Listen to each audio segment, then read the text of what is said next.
Sample lang yun, wala pa. Hello Class Nation! I'm Angel Dominice from Subic, Zambales.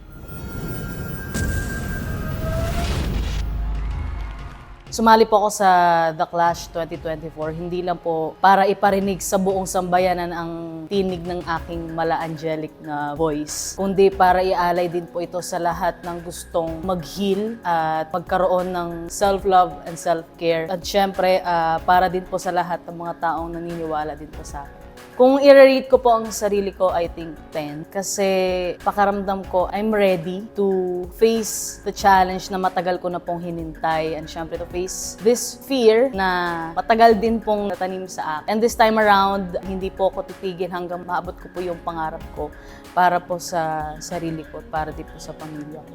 Karapat dapat po akong tanghalin na The Clash 2024 Grand Champion kasi gusto ko pong itayo ang sarili ko at itayo ang bandera ng LGBTQIA. And again, this is Angel Dominice. Thank you. Bye-bye.